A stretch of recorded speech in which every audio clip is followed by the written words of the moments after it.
The elders returned 5 minutes later from their 40-minute recess. The quorum has debated, coming to the agreement that yes, Hugh Man may represent the Archy family in a fair trial. However, word has come to us that other members of the Archy family are attempting a rescue that would disrupt these proceedings. The complicit nature of which the defendants and their representation may be involved in has forced us to reach an early verdict. We find you and everyone you're involved with, whether they be familial ties or associates, guilty, guilty, guilty, guilty, guilty, guilty, guilty. That's a lot of guilties. Ready to hear that second plan of yours, Hugh. You know these plasma cuffs they have us chained to? Hugh shook his wrists. The handcuffs fell to the floor.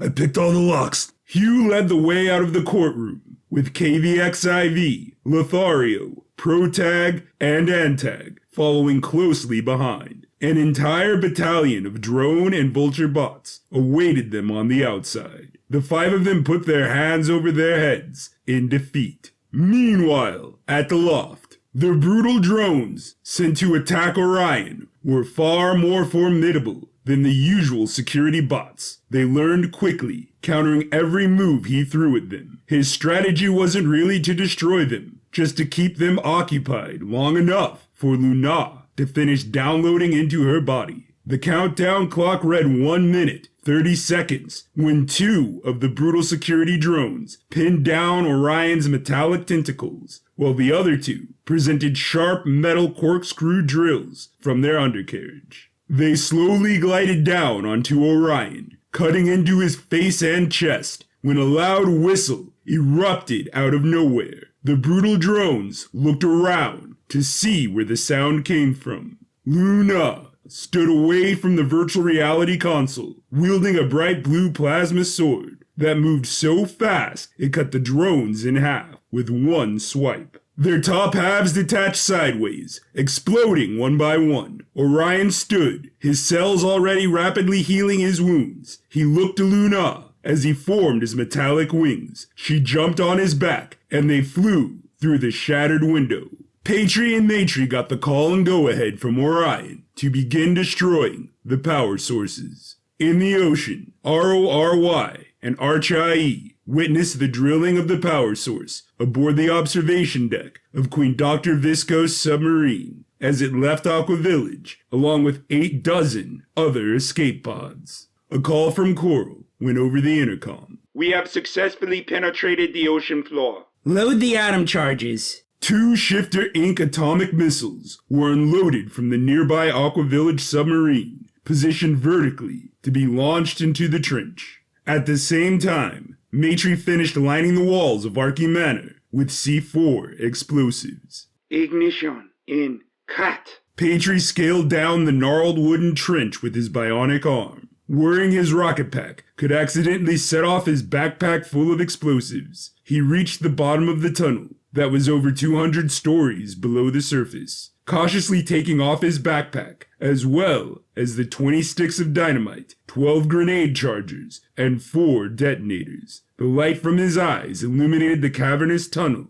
in a bright white and red. Toi. Matri positioned herself on Piedmont Hill, 4 miles away, where she enjoyed a final look at Archy Manor, the residence that had caused her as much happiness as sadness, pleasure as pain. Dear. Orion and Luna sped like a rocket towards downtown Ultra City. The elders flew down from the sky in front of Hugh, KVXIV, Lothario, Protag, and Antag. You thought this was going to be so easy, didn't you? Always falling back on your family and your planning like a crutch. We anticipated your every move. We fed the centaurs stories about the power source. We wanted your pitiful family to seek their destruction. That was the plan all along. to bring forth the real judgment and deliver true justice to this treacherous world. Awaken the elementals! Pedri pressed his detonator with his left hand, while his right hand sharply extended out of the tunnel like a grappling hook, pulling him upward while a gigantic fireball flew after him.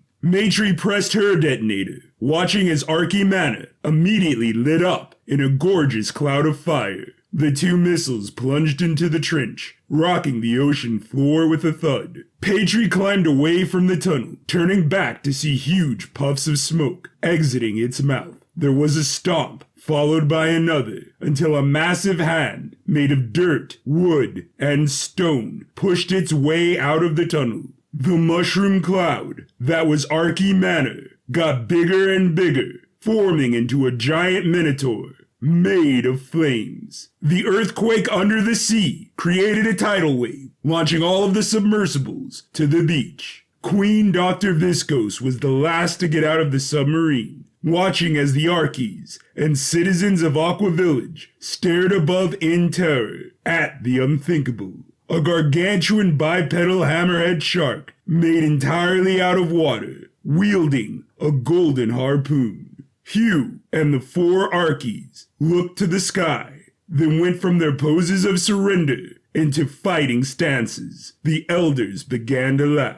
Ha ha ha! Such defiance in the face of ultimate defeat! It would be commendable if it were not so pathetic! You have one more second to gloat. Until what? A blue plasma sword cut through the air, severing the elder's head from his body. Orion dropped Luna from the sky in front of the others. Luna! Nice to see you too, darling, but we'll have plenty of time to catch up once these rust buckets are on the other side of the dirt. Y'all ready? You have no idea. Pedri turned his rocket boosters on at full blast, evading the giant hand of the Earth Elemental as it swatted at him like a fly. He flew higher, getting further away from the beast when he got a call from Maitri on the Archy link. Hello, you've reached Patriarchy. He can't answer your call right now because he's fleeing for his life. I am more than sympathetic, my dear. Did you accidentally awaken some angry colossus made of dirt?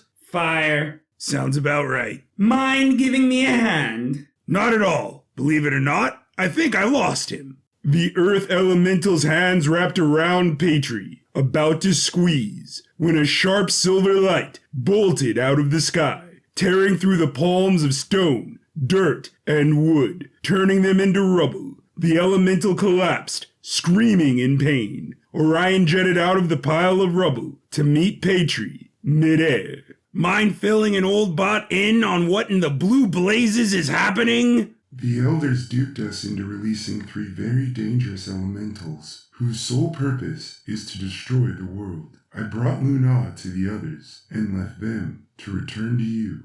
Outstanding. By my estimation, it will be impossible to defeat these monstrosities alone or with conventional weapons. How's that advanced hybrid tech treating you? I am now at full capacity since my capture. Then get to the others at Aqua Village. And leave you with this creature. The Earth Elemental's hand started reforming. I'm not worried about him. I have to help out your grandma across town. Open up a wide channel on the Archy link as soon as you get there. They zipped off in separate directions. The centaurs saw the flaming minotaur from the harbor. After securing a large section of downtown Ultra City, Hogarth and his best men went to face the behemoth. The half-horse warriors charged at the elemental, shooting it with laser fire, and using their slingshots to launch leather flasks filled with their mystic water. There was no progress. The beast stomped on and immolated a half-dozen of the centaurs.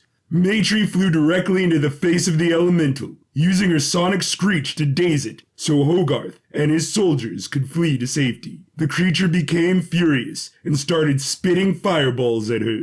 She turned sharply, going low to get out of the way of the blast, which created a massive inferno that consumed downtown Ultra City. Pedri flew in, picking up Maitri before she was hit by another fireball. He called down to Hogarth. Serpentine, Hogarth! This creature only roams in a straight line! Hogarth saluted Patry, taking his men down a side street out of the way of the elemental. Patry and Matry landed on a rooftop, escaping the fire of the beast. We have been through and seen much in our lifetimes. But this is next level insanity. Words stripped from my mouth. Orion's voice went off inside of their heads. This is a high-frequency broadcast of the Archy Link. Lothario was in the middle of punching an elder's head in when he got Orion's call. That is loud and clear. Can everyone hear me? Sure can, Pop. Yes. Father. Howdy. Copy. Yeah, we can all hear you except for you. Why is everybody just standing around?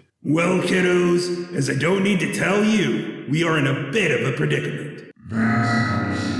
I always tell you to plan ahead, and believe it or not, there is a plan for this scenario. All ears, Pop. We need to go full major machine mode. You have to be joking. Would anything less be required for this situation? I don't know. It's been a minute, Pop, and none of the youngsters are trained. The world is literally on fire. There is no time to argue. What must be done? Everyone line up. Oldest in the front, youngest in the back. Across 3 locations, they all did as they were told. Now close your eyes and try to relax. Think of a train going from one end of the track to the other. Focus on that image and repeat it in your minds. In downtown Ultra City, Hugh stood in awe at what was happening. Antag was in the front, and the first to physically separate into 1,000,000 pieces that attached themselves magnetically to Protag. Then Luna, who grew taller and separated into even more pieces that latched onto Lothario, finally forming around KVXIV until collectively they were Offspring 1, a 28-foot tall robot with black arms, red chest, yellow legs, KVXIV's head, and Antag's red visor. Merge successful!